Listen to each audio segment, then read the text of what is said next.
We all love a good mystery, especially one wrapped in giant stones and whispered tales of a lost world. Recent discoveries are shaking the very foundations of what we thought we knew about ancient sites and the people who built them. Picture this, a place so ancient it lay undisturbed for a staggering 11,000 years. Let's check out some amazing discoveries that are changing everything. The place of the giants. Have you ever had one of those days where you feel like you're carrying the weight of the world on your shoulders? You're not alone. Let me introduce you to Sansuna, a giantess from the island of Gozo in Malta. Legend has it Sansuna built the megalithic Gigantia temples of Malta, also known as the place of the giants. She carried the humongous stones on her shoulders while cradling her newborn in one arm. She was so big she could carry boulders the size of trucks. This bizarre legend comes from the simple fact that the Gigantia temples are built from preposterously large stones. People who arrived in Malta after the temples were built were so shocked by their size that they thought giants built them. Let me back things up a bit. If you think your home renovation project is taking too long, imagine building temples in 3600 BC. That's what the prehistoric folks of Malta were up to around the same time the ancient Egyptians had just started with their mummification process.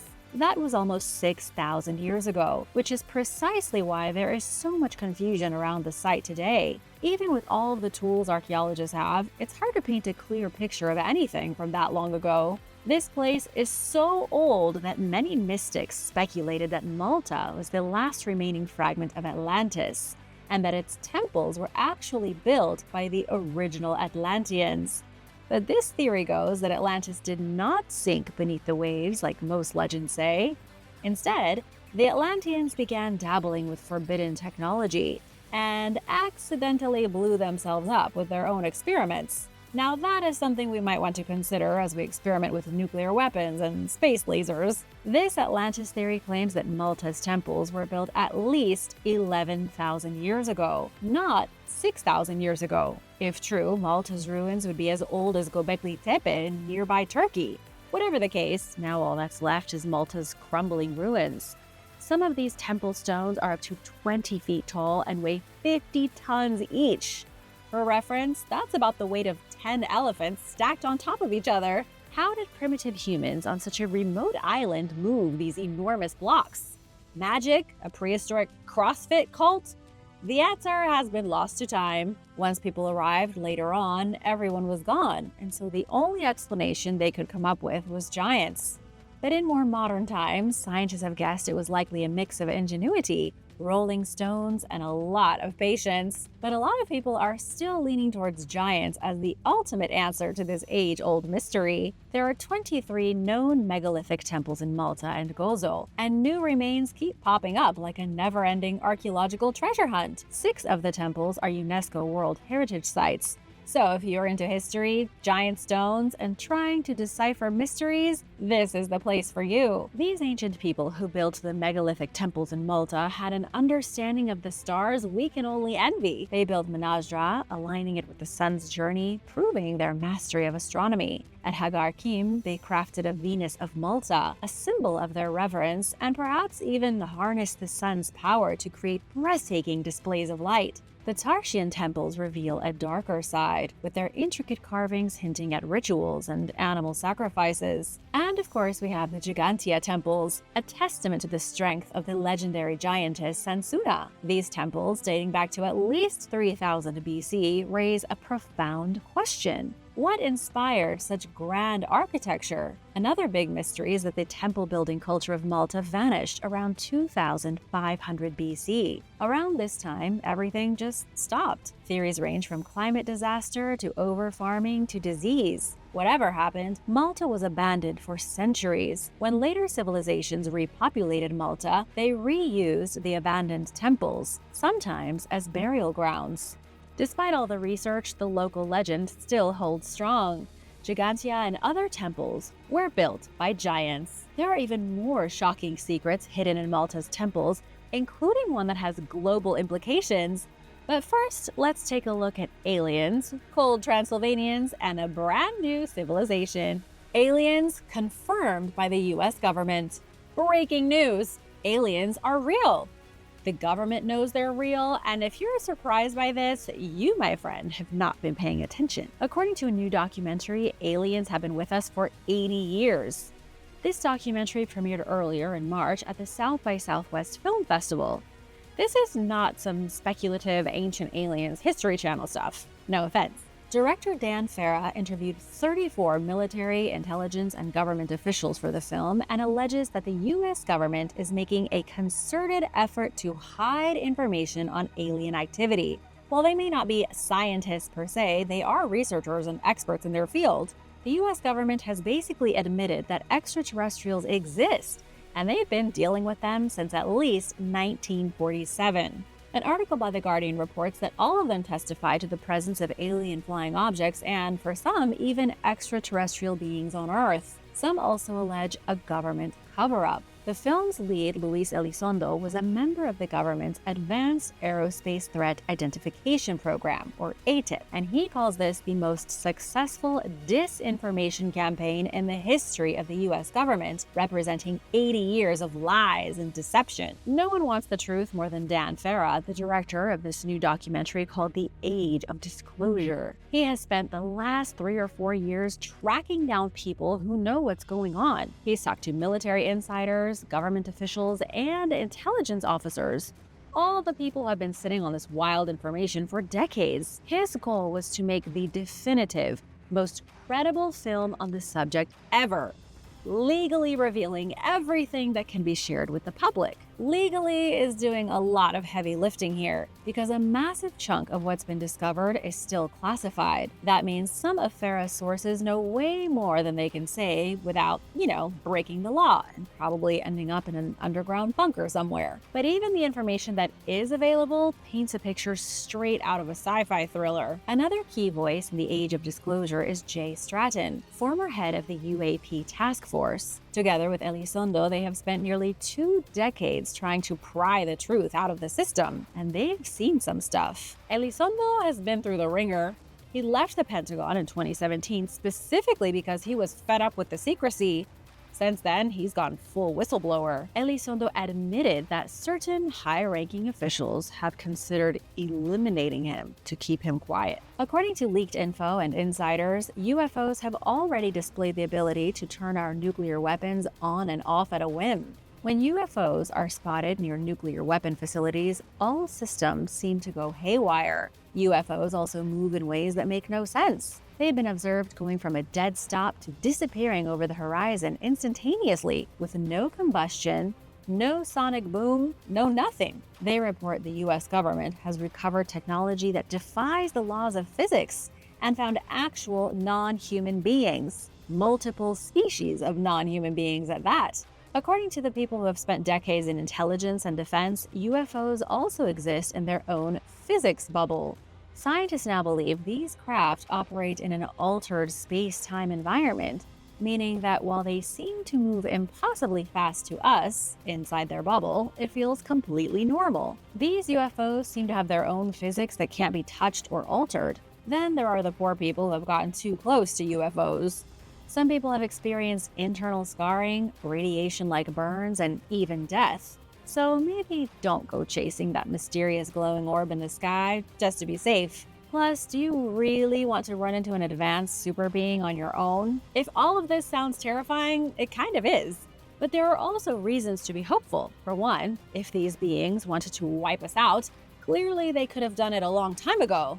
But as Farah says, this is a very real situation and the stakes are incredibly high, and it's clearly the most bipartisan issue of our time.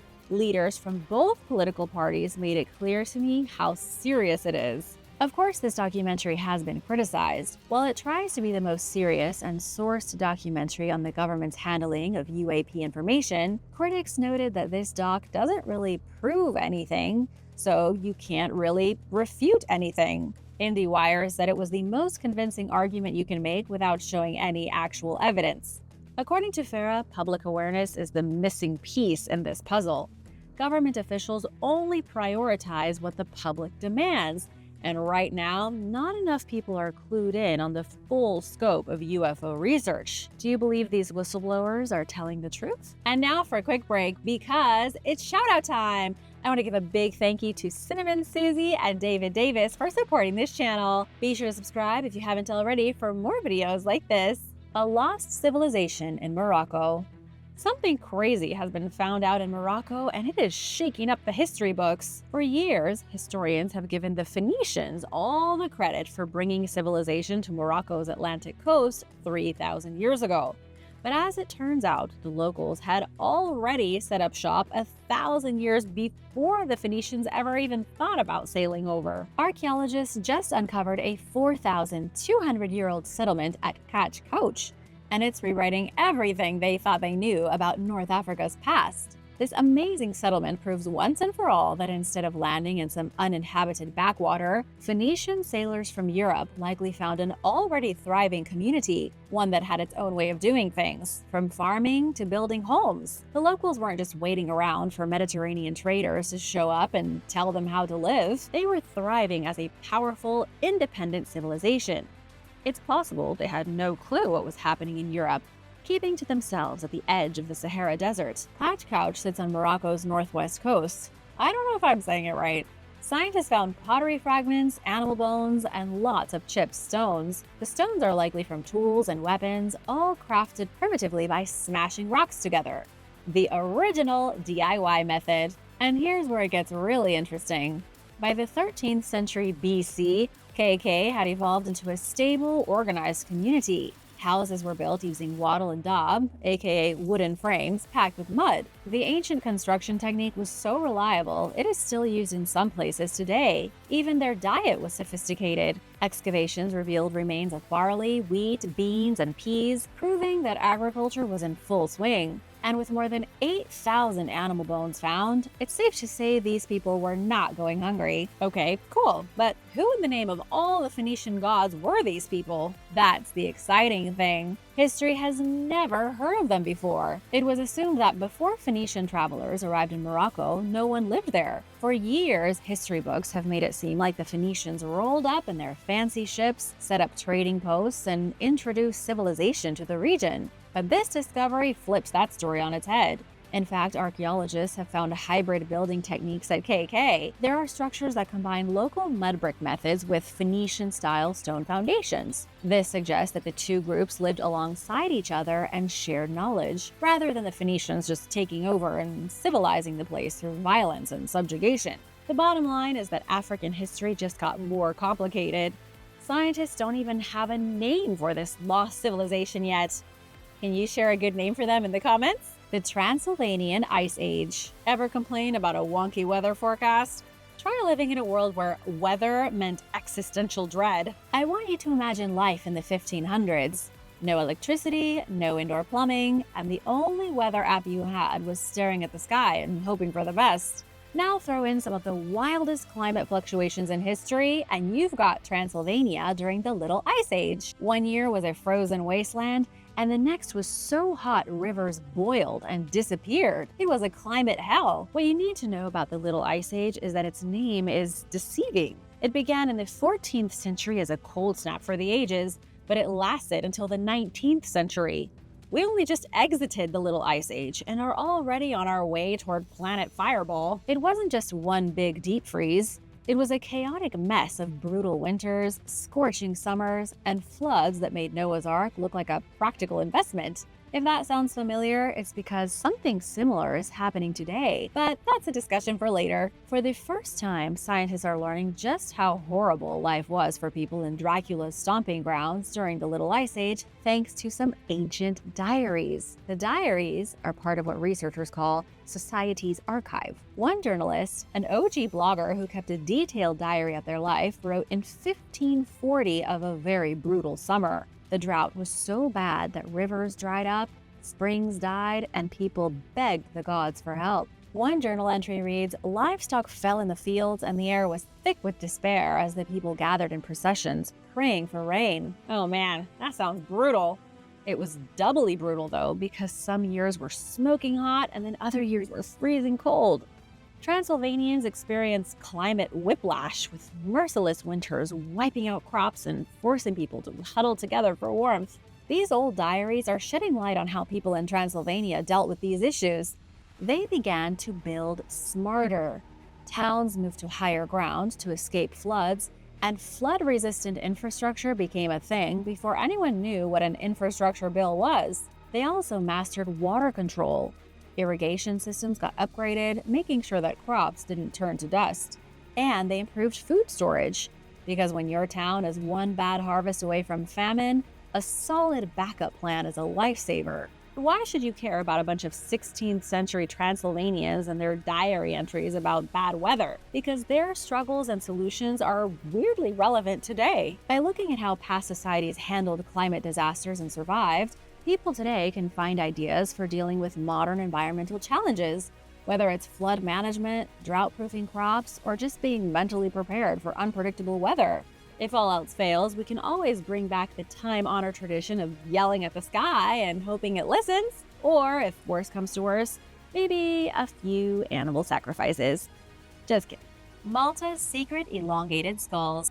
Back to Malta we go, continuing our journey into the secret history of the island's ancient temples. Malta wasn't just home to giants, it was also where people with elongated skulls lived. Elongated skulls are those deformed craniums that have been found all over the world. From China's Hao Muga site to the infamous Sealand skull, these bizarre bone structures have left scientists scratching their non-elongated heads for years. So what's the deal? Are they genetic mutations? Were they done on purpose? Are they the result of some ancient beauty trend gone wrong? Or were they the ultimate alien infiltrators casually strolling through human civilization? Elongated skulls date as far back as 8,500 years before Christ. Some researchers have said they belong to people with strangely shaped heads who survived the Great Flood and decided to set up new civilizations in various corners of the world. Could this be why people keep randomly digging up alien-esque noggins across different continents? It's like a cosmic scavenger hunt, but instead of finding treasure,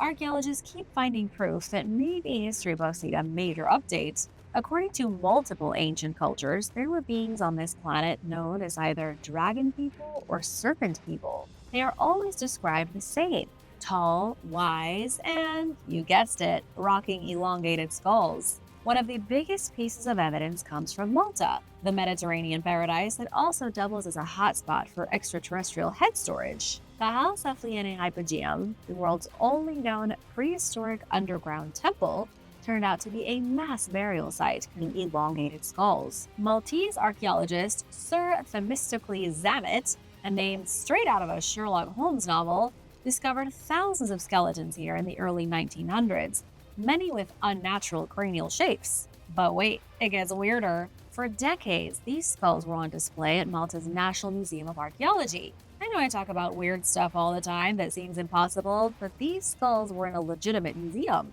Tourists gawked at them in photos. At least they did until 1985, when the skulls mysteriously vanished from public view. Heritage Malta, the organization in charge of the island's prehistoric artifacts, casually decided to hide them from the public. But why? What were they afraid of? Recently, a handful of these skulls reappeared, but not all of them. Only 6 of the original 11 remain. What happened to the rest? Did the men in black swing by? Did an archaeologist get a little too curious and take one home? The world may never know. Thankfully, researchers like Dr. Anton Mifsud and Dr. Charles Bonaventura examined the skulls before anything else happened to them. The doctors confirmed the skulls weren't the result of head binding, a practice in many ancient cultures. Most elongated skulls are the product of cranial deformation, aka head binding, but here it was not the case. The Malta skulls weren't artificially made. They were naturally long. What? The initial examination also showed that they are missing key cranial structures, like the sagittal suture, the thing that holds a human skull together. That's the anatomical equivalent of a car missing its engine and still somehow driving. How did these people live into adulthood? Italian researchers Vittorio Di Cesare and Adriano Forgione were among the few non-officials allowed to study the skulls. They published a detailed report connecting the skulls to ancient Egyptian culture and the serpent people spoken of in ancient texts. They even hinted that these beings could have had interplanetary origins. Just when you thought things couldn't get stranger, they get stranger. Let's talk about Miami politician Bettina Rodriguez Aguilera. While running for office, an old interview resurfaced where she casually mentioned being abducted by aliens as a child. It's not exactly your standard campaign strategy to announce yourself as an alien abductee. During this alleged extraterrestrial meet and greet, the aliens told her that Malta is home to 30,000 non-human skulls hidden in a secret cave that hasn't been opened in at least 11,000 years. Either Bettina knows something we don't, or she was given one heck of a bedtime story growing up. Connecting the dots between elongated skulls worldwide, temples built by giants, a history buried, and one politician's bizarre alien confession is definitely saying that something weird is going on. Could it be that ancient aliens didn't just visit us, but stayed on Earth and dwelled in massive stone megaliths? Or is it all just a massive coincidence and history likes messing with us? The next time someone tells you history is boring, remind them that somewhere in Malta there might just be a cave full of alien skulls. Leonardo da Vinci's secret passages uncovered. The Italian city of Milan has been sitting on a secret for centuries, one that's connected to none other than the legendary painter, sculptor, and inventor Leonardo da Vinci. Researchers just uncovered hidden tunnels and underground passages beneath the 15th century Sforza castle, revealing a world that was once only whispered about in legends. The best part is too good to believe. Some of these tunnels appear in Leonardo da Vinci's drawings, which means Milan's most famous genius knew all about them. What archaeologists found is a hidden tunnel which connects Sforza Castle to Santa Maria della Grazie, the church best known as the home of Leonardo's The Last Supper. For years, rumors swirled about a secret passage built by Ludovico il Moro, Duke of Milan, so he could sneak over to visit his beloved wife, Beatrice d'Este, who was buried in the basilica. Turns out, the rumors were right. I'm trying to picture the Duke late at night, slipping through a hidden corridor to warn his wife. Couldn't he have just walked there on the surface like a normal person? Either way, the guy had a backdoor escape route, and now, thanks to ground-penetrating radar and laser scans, everyone knows it really exists. Historians have long believed that Leonardo da Vinci played a role in designing secret military defenses for Sforza Castle. His own drawings support the new discoveries. These hidden passages line up with details in Leonardo's sketches, suggesting he might have designed or at least documented them himself.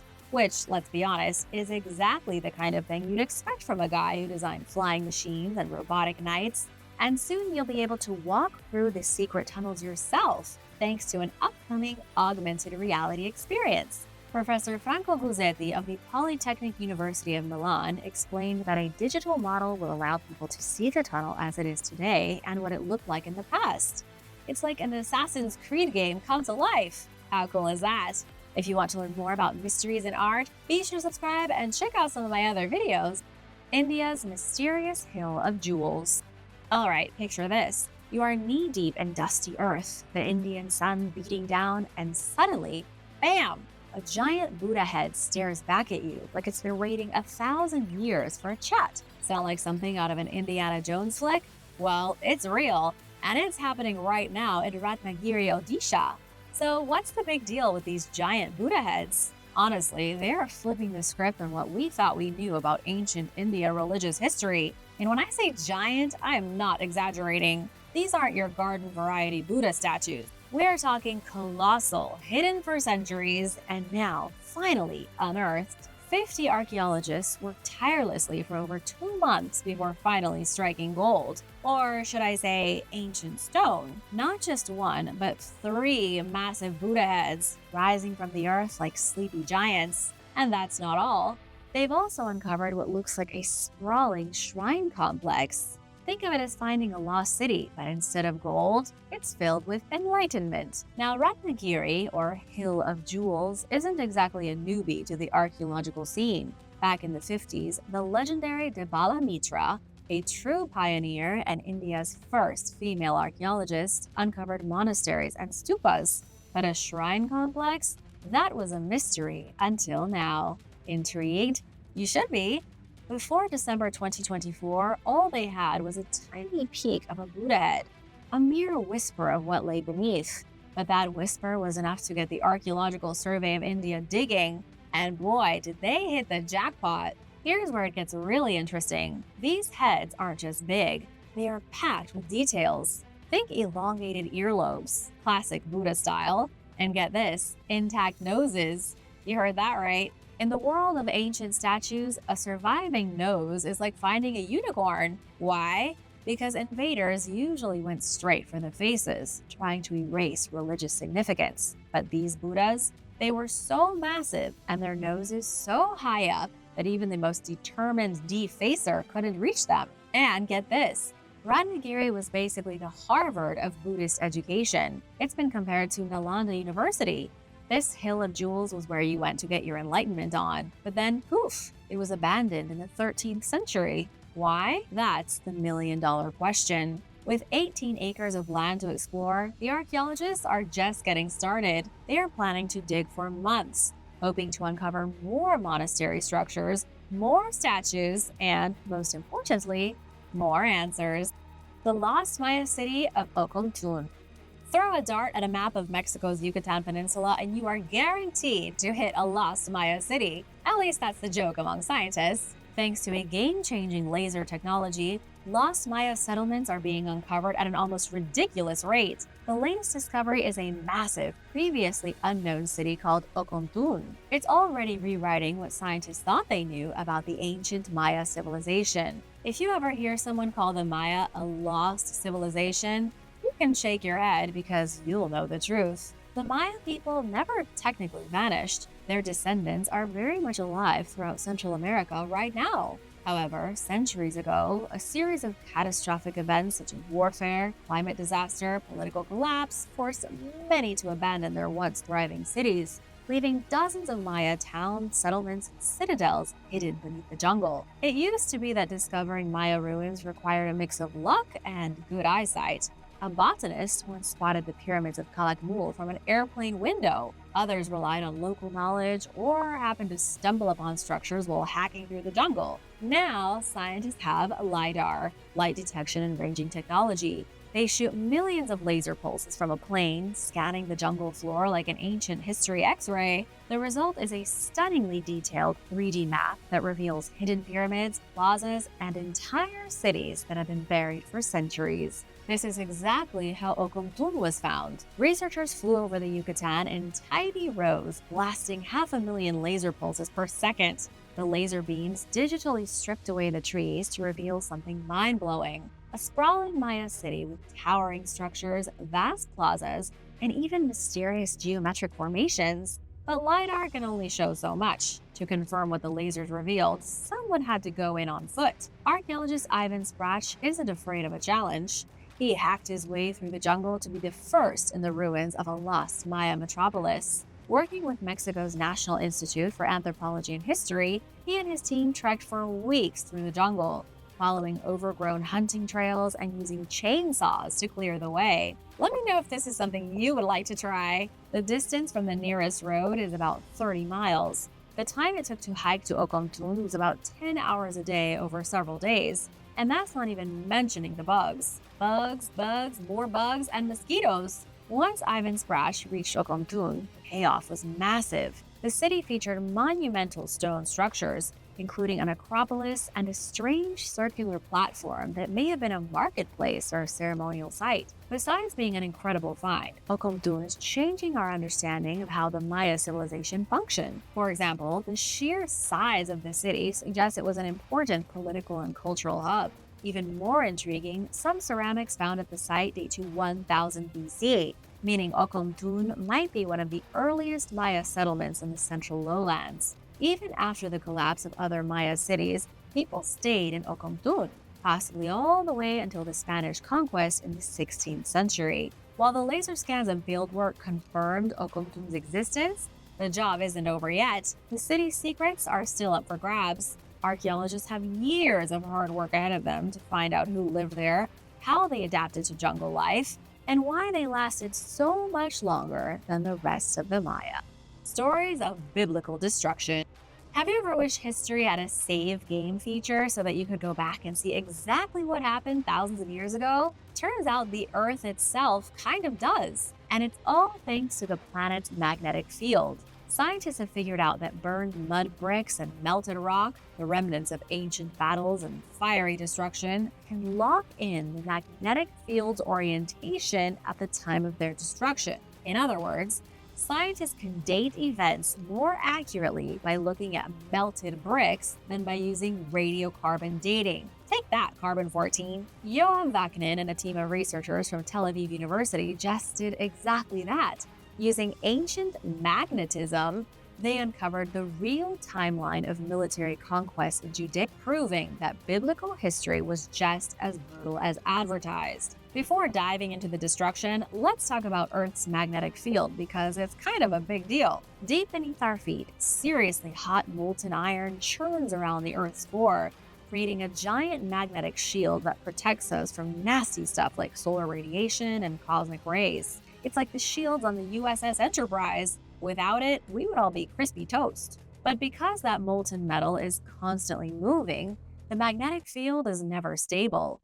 It shifts over time, sometimes reversing completely. When rocks are superheated, say during a military invasion that involves burning an entire city down, the minerals inside them realign to match the Earth's magnetic field at the exact moment. When they cool, they preserve that alignment, like nature's own time capsule.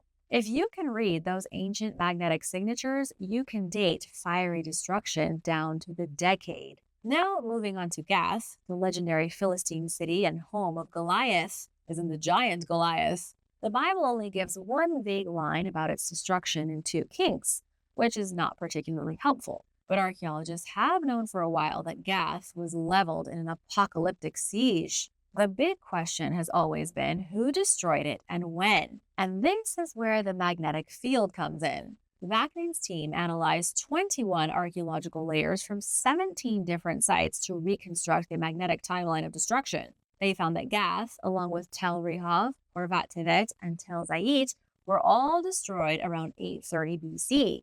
The mystery is that no one knows who destroyed them or how. Does this discovery prove the wrath of God is real? Did the big guy upstairs obliterate Goliath's hometown with a little fire and brimstone? Let me know your thoughts. Thanks for watching. Be sure to stay tuned for extra content you might have missed. Ice Age wolf puppy. A female wolf puppy was just discovered in the Canadian Yukon, mummified and in almost perfect condition. According to Live Science, the wolf pup was preserved in the permafrost for approximately 57,000 years before being discovered by a gold miner in Dawson City. Professor of Anatomy Julie Beechin says the specimen is the most complete one of its kind ever found that can be traced back to the last ice age. Her soft tissue is still there. She has her hair and skin intact, and she still has her little nose looking like a poor little puppy that died just yesterday. This makes her the most complete Ice Age wolf ever found in Canada. By x-raying her teeth, scientists were able to tell a lot about her. She died at just 7 weeks old and is a Canis lupus, also known as a gray wolf. The puppy died all alone for some reason, perhaps when her den collapsed. She was mummified and then perfectly preserved for many thousands of years for us to find. Specimens like this one are fairly common in Siberia, but found way less often in North America, adding to the importance of the discovery. It's also given some insight into when North American wolves first developed. The puppy seemed to be related to both extinct Beringian wolves that used to live in Alaska and the Yukon, as well as Russian gray wolves. This is exciting because it's proof that wolves mixed at some point in the ancient past and migrated across the Bering Land Bridge into Alaska. UFOs in the sky. At the Winter Park ski resort in Colorado, a street camera captured what appears to be an unidentified flying object drifting over the nearby hills. The object was caught while the camera was streaming live video, meaning there is no way it could have been faked. While the camera wasn't exactly designed to pick up random objects hovering in the sky, it was still a modern camera and captured a very clear image of a dark circular object above the hills. The picture was screen grabbed, then sent to the Mutual UFO Network, known as MUFON, for analysis. The person who actually discovered the UFO was monitoring the web camera for the resort. His job is to use the cameras to monitor the weather conditions of the ski hills. Every 3 minutes, the live stream updates. In one of the updates, there was a black disc over the top of the mountain, and in the next frame, there was nothing. While you may be thinking, hey, maybe it was just an airplane, this isn't very likely. Whatever it was had been soaring way too close to the land. There is no way a commercial vehicle would be flying so low. Plus, the witness confirmed with the resort that there were no helicopters in the area at the time. There's no way the unidentified object was a bug or some kind of bird either, because it was simply too big. The only thing that makes sense is that a big black UFO came and went so fast that nobody else noticed it. The tomb of a priestess. A team of archaeologists in Peru recently investigated the chamber tomb of a mysterious priestess from 1200 years ago who once offered blood to the ancient gods. This priestess was part of the Moche culture who lived in Peru between the years 100 and 850 AD before eventually being conquered by the Inca. They had a complex religious system, one that, like others in pre-Columbian South America, practiced blood sacrifice. Her tomb was actually the 8th one to be found at the San Jose de Moro archaeological site since 1991, when excavations began. Experts say she was buried sometime between 700 and 800, but she wasn't buried alone. This woman must have been so important in society at the time that she was buried with full honors, meaning she had 7 other people entombed with her, likely to assist her in the afterlife, as well as ceramic objects, treasures made of copper, and a bizarre and rather creepy funerary mask. One of the most interesting artifacts buried with the priestess was a copper goblet, which archaeologists say was used in blood offerings to the gods. The blood was taken from prisoners of war who were drained of their essence. However, archaeologists aren't sure who these Moche gods were that demanded so much blood. But there's one more incredible thing about the priestess. She may have been one of the rulers of society at the time. Archaeologists have found that the most impressive tombs from the Moche culture all belong to women. They held great religious power and may have actually ruled over the entire civilization from the year 650 until its collapse. Coins of death.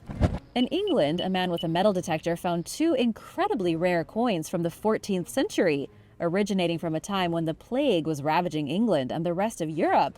The coins were minted during the reign of King Edward III, sometime between 1344 and 1351.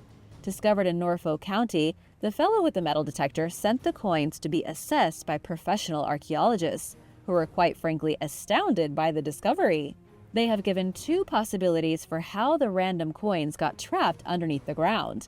They say both were definitely buried at the same time, and that they were probably part of a purse or a treasure stash hidden by somebody who was planning to come back and get them later.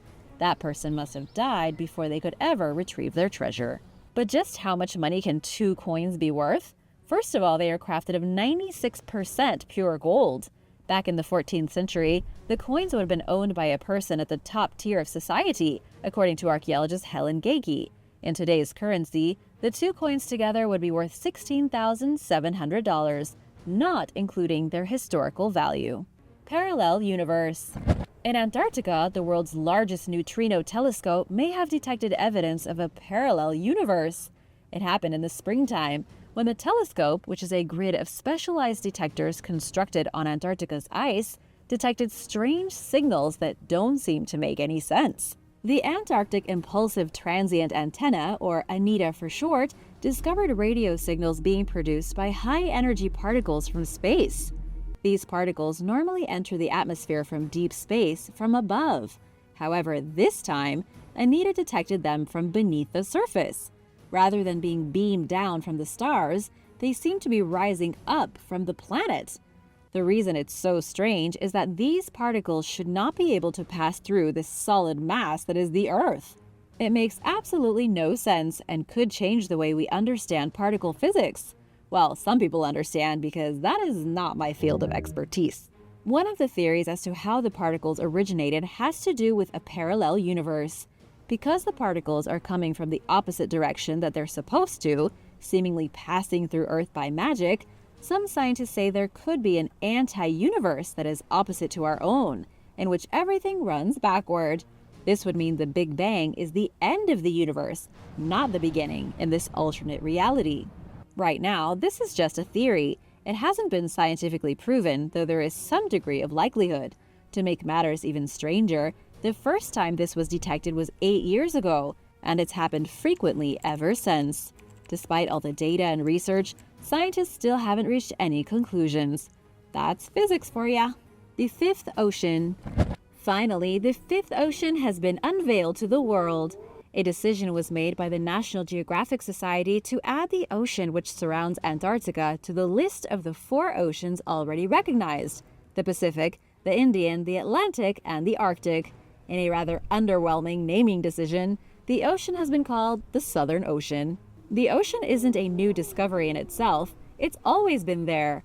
However, the idea to make it an official ocean has been around for about a century, but until just now, it didn't have popular backing. It was on June 8th, World Oceans Day, that National Geographic announced that they would start labeling the Southern Ocean as a real ocean on maps going forward. While this may not seem like it will have a big impact on the world at large, it actually will. Alex Tate from National Geographic said the biggest impact will be on education, because students up until now have only been learning about the 4 main oceans. Now, hopefully the Southern Ocean will be included in the curriculum, and people will start learning more about the mysterious Antarctic waters. Mysterious underground ping. In a remote community far away in the Canadian territory of Nunavut, a strange sound has been coming from the floor of the ocean. It's been described as a ping, a hum, and even a beep. And it's been heard throughout the Fury and Hecla Strait, an area roughly 80 miles north of Igloolik, a place so cold it even has the word igloo in its name. But here's the deal with the weird beeping. Locals are saying the noise is so strange that it's been scaring away the animals. The hunters who live in the region say that the local sea mammals have all but vanished, coinciding with the first witness of the beep. And according to them, it's coming from the very floor of the ocean. The speculations have been running wild. Some say there are foreign submarines lurking in Canadian waters. Others say there could be a crashed UFO sending out radio signals, trying to contact its mothership. Scientists were quick to point out that the passage is a migratory route for whales. It could just be whales making the noises, but the locals don't think so. They believe there is something mysterious and ominous on the seabed. They just can't figure out what it is. Ancient Italian menu. Scientists have recently discovered what ancient Italians ate 2,000 years ago.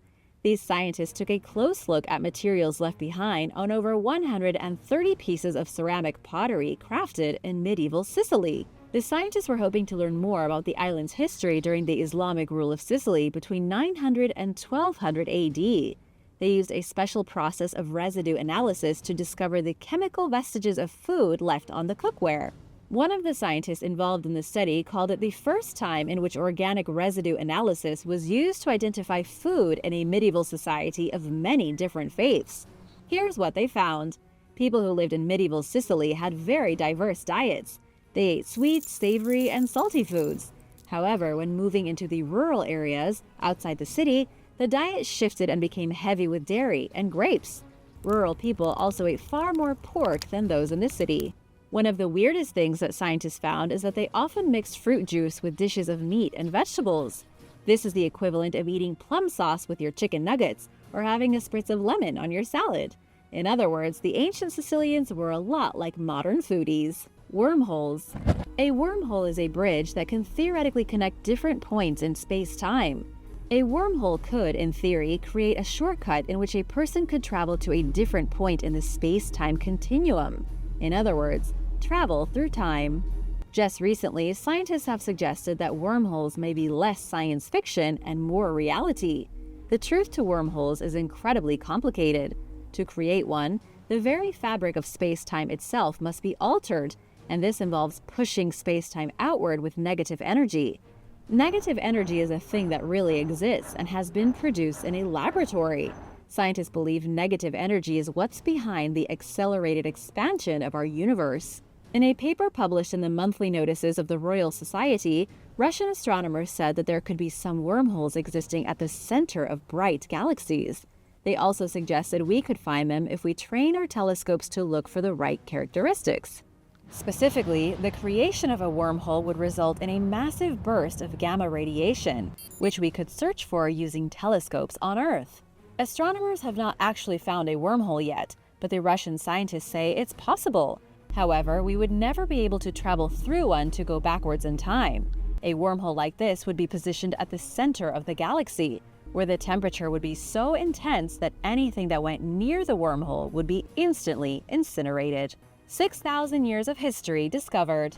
In England, a project to remove electricity pylons recently led archaeologists to discover the ruins of a Roman settlement and other relics spanning back a total of 6,000 years. It was a complete accident that this place was discovered. The power pylons were located in a protected landscape, and so there had never been any archaeological investigations in the area. But once a few pieces of ancient stone were found, archaeologists were called in to see what was going on. So far, excavations have revealed the settlement from Roman-occupied Britain, as well as artifacts from the Neolithic period and the Bronze Age. Some of the oldest artifacts include flint tools and scraps of pottery from 4000 BC. As for the Roman settlement, it was actually pretty impressive. Archaeologists uncovered 8 stone buildings, as well as ovens and millstones that would have been operated either using cattle or Roman slaves. There were also 34 burials at the site, with the skeletons spanning a period of 500 years during the Iron Age. Finally, a cremation cemetery from the Bronze Age was also found. In total, the site was used for thousands of years, probably on and off again. Archaeologists don't know exactly what the significance of the location may have been in ancient times, but seeing as it was used by so many different people, it must have been a landscape of great importance. Thanks for watching! Which of these discoveries surprised you the most? Which one do you want to learn more about? Let me know in the comments below, and don't forget to subscribe if you haven't already. See you later! Bye!